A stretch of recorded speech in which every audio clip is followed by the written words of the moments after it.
Welcome to my YouTube channel literature and life. दोस्तों, आपका मेरे चैनल लिटरेचर और लाइफ पर स्वागत है। आज हम इस वीडियो में रविंद्रनाथ टैगोर द्वारा लिखी गई पोइम सॉन्ग 36 फ्रॉम गीतांजलि के वेरी शॉर्ट क्वेश्चंस जो कि एग्जामिनेशन पॉइंट ऑफ व्यू से बहुत इंपॉर्टेंट है, उनको डिस्कस करने जा रहे हैं। उससे पहले हम लोग रविंद्रनाथ टैगोर के बारे में जान लें। बहुत ही मल्टी टैलेंटेड पर्सनैलिटी थे, जो कि पोइट भी थे, प्ले राइट भी थे, नॉवलिस्ट भी थे, पेंटर भी थे और म्यूजिशियन भी थे। और उनको 1913 में उनकी कलेक्शन गीतांजलि के लिए नोबेल प्राइज़ से भी सम्मानित किया गया था। और वो भारत के पहले ऐसे लेखक थे जिनको अंग्रेज़ी राज के दौरान नोबेल प्राइज़ के साथ सम्मानित किया गया था। और ये जो पोइम्स हैं, उनकी जो कलेक्शन है, बेसिकली बंगाली में लिखी गई थी और उसके बाद उसको इंग्लिश में ट्रांसलेट किया गया था। So let's start with today's video. Rabindranath Tagore song 36 from Gitanjali. Coming on to our today's video, short questions of the poem. Sorry, यहाँ पे शॉर्ट आना था। What kind of poverty does the poet refer to? किस प्रकार की गरीबी पोइट पोइम में हम लोगों को बता रहा है। वो पोइम के अंदर पैसों की गरीबी के बात नहीं कर रहा, वो हमारी अंदरूनी गरीबी, हमारी आध्यात्मिक गरीबी की बात कर रहा है। अब हम लोग कहेंगे अंदरूनी गरीबी कौन सी है? अंदरूनी या आध्यात्मिक गरीबी वो है जब हमारे अंदर बुरे विचारों की भरमार है। हम लोगों के अंदर जेलसी है, ईगो है, प्राइड है, एनिमिटी है, हेट्रेड है। जब हमारे अंदर ऐसी भावनाएं हैं, इसका मतलब ये है कि हम लोग अंदर से कमज़ोर हैं। और एक बात मैं यहाँ पे आपको बताना चाहूँगा जो आप लोगों के लिए बहुत ही इम्पोर्टेंट है। आज के टाइम पे आप फिज़िकली यानी शारीरिक तौर पे ताकतवर हो ना हो वो मायने नहीं रखता, बट आप लोग मानसिक तौर पे ताकतवर आपका होना बहुत ज़रूरी। मानसिक तौर पे ताकत कौन सी है? मानसिक तौर पे ताकत वो है जब हम लोग हालातों के सामने झुकते नहीं हैं, हालातों में टूटते नहीं, हालातों को बड़ी हिम्मत के साथ फेस करते हैं। इसीलिए आज की लाइफ कैसी है? स्टडी ले लीजिए आप, स्टडी के बाद प्रोफेशनल लाइफ ले लीजिए, हर जगह कंपटीशन है। और वहाँ पे आपकी फ़िज़िकल फ़िटनेस के साथ साथ आपकी मेंटल फ़िटनेस जो है वो ज़्यादा मायने रखती है। आपके ऊपर मानसिक प्रेशर ज़्यादा होगा, और जो इंसान इस प्रेशर को सह गया उसका हाल बिल्कुल वैसा है जैसे सोने को जब आग में तराशा जाए तो वो कुंदन बन जाता है। जो इंसान इस मेंटल प्रेशर को सह गया वो फिर अपनी ज़िंदगी में बहुत सारे मुकामों को हासिल कर लेता है। इसीलिए हमेशा इस चीज़ को याद रखना कि आप लोगों का मानसिक तौर पे मजबूत होना बहुत ज़रूरी है। ठीक है, हम लोग देखते हैं कि कई बार एक पूरा तंदुरुस्त व्यक्ति वो चीज़ें नहीं कर पाता जो एक अपाहिज, अंधा या और किसी शारीरिक कमज़ोरी वाला व्यक्ति वो काम कर जाता है। यहाँ पे शारीरिक ताकत मेन चीज़ नहीं थी, उनकी इनर ताकत, उनकी मेंटल स्ट्रेंथ मेन चीज़ थी। अब इतने बड़े देश में जब ओलंपिक्स आते हैं, हम लोग देखते हैं तो ओलंपिक्स में हमारा देश 2-4 मेडल जीतता है। वहीं पे ओलंपिक्स होती हैं जहाँ पे अपाहिज, हैंडीकैप्ड लोगों की ओलंपिक्स है, और वहाँ पे हमारा भारत जो है वो दूसरे या तीसरे नंबर पर पहुँच जाता है और बहुत सारे मेडल जीतता है।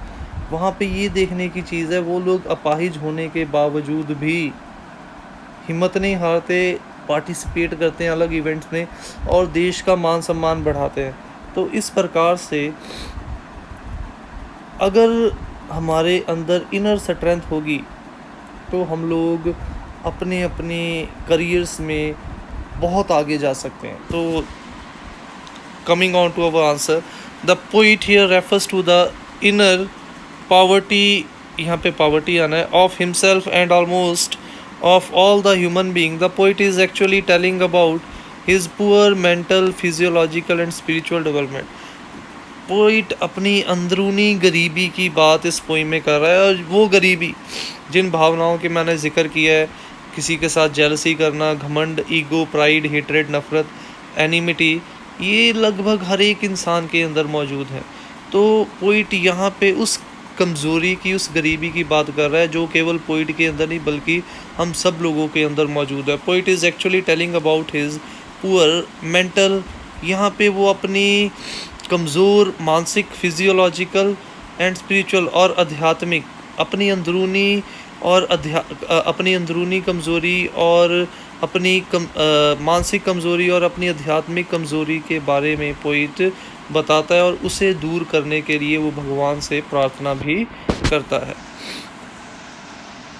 Explain how love could be fruitful in service, कि किस प्रकार से हमारी सेवा, हमारी मदद करना किसी के लिए लाभकारी हो सकता है। The poet wants to give selfless service to the society. जब हम लोग निस्वार्थ रूप से, कि मैंने किसी की मदद की, उसकी उपेक्षा में मैंने कुछ नहीं मांगा, मैंने ये नहीं कहा कि कोई मेरी प्रशंसा करे, कोई मुझे पैसे दे, कोई मुझे मान सम्मान दे।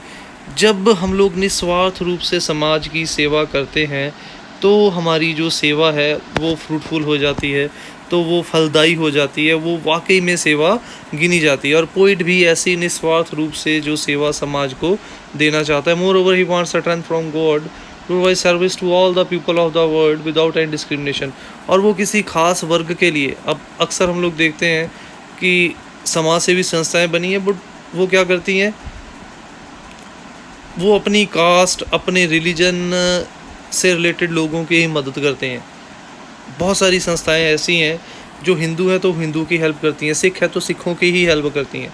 बहुत कम ऐसी संस्थाएं हैं जो बिना किसी जाति, वर्ग, धर्म को देखे सभी की मदद करती हैं।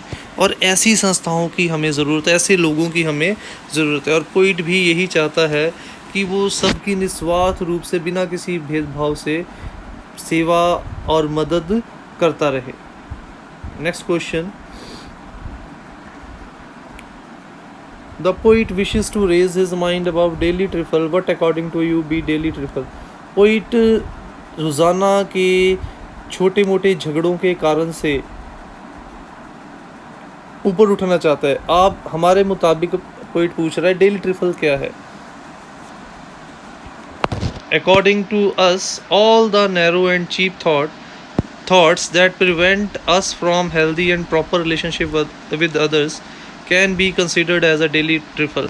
हर वो छोटी और घटिया सोच, जैसे जेंडर डिस्क्रिमिनेशन आ गई, लिंग के आधार पर भेदभाव, औरत और मर्द का भेदभाव, कास्ट का भेदभाव, ईगो, प्राइड, जो भी छोटी और घटिया सोच जो हम एक इंसान को दूसरे इंसान से बेहतर रिश्ता बनाने से रोकती है, हमारे मुताबिक, मेरे मुताबिक वो डेली ट्रिफल है, वो रोज़ की लड़ाई का एक कारण है। The poet wishes to rise above this refers to so that we can become better human being and this world should become a better place to live इन।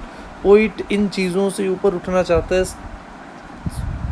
ताजो हम सब लोग एक बेहतर इंसान बन सके और ये दुनिया एक बेहतर रहने की जगह बन सके, जहाँ पे हम लोग बिना किसी लड़ाई झगड़े के, बिना किसी जंग के, बिना किसी दुश्मनी के, बिना किसी नफ़रत के आपसी भाईचारे, प्यार और शांति के साथ रह सके।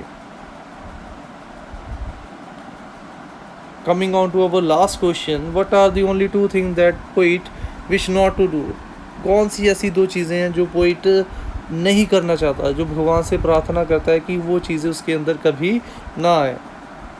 First of all, the poet wants that he should not ignore the poor and the weak people। जो पहली चीज़ पोइट नहीं करना चाहता, वो कहता है कि भगवान उसको ताकत प्रदान करे कि वो कभी भी गरीब और मजबूर लोगों को अनदेखा ना कर सके, वो भेदभाव ना करे, बल्कि उसके लिए अमीर और गरीब बराबर हो, जिसको भी मदद की ज़रूरत हो वो उनकी मदद करने के लिए तैयार है।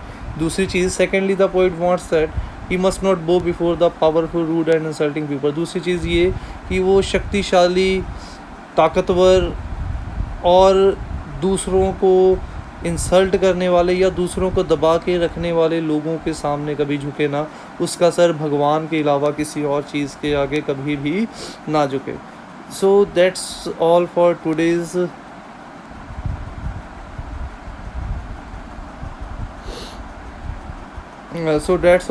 Today's video. ये गलती से 2 स्लाइड्स आ गई हैं, ठीक है। So that's all for today's video. और अगर आपको वीडियो अच्छी लगी हो तो चैनल को लाइक और कमेंट ज़रूर कीजिएगा, और चैनल को सब्सक्राइब करना ना भूलें ऐसी वीडियोस को लाने के लिए। Thanks for watching the video. Don't forget to subscribe my channel, click on the bell icon to get the latest updates.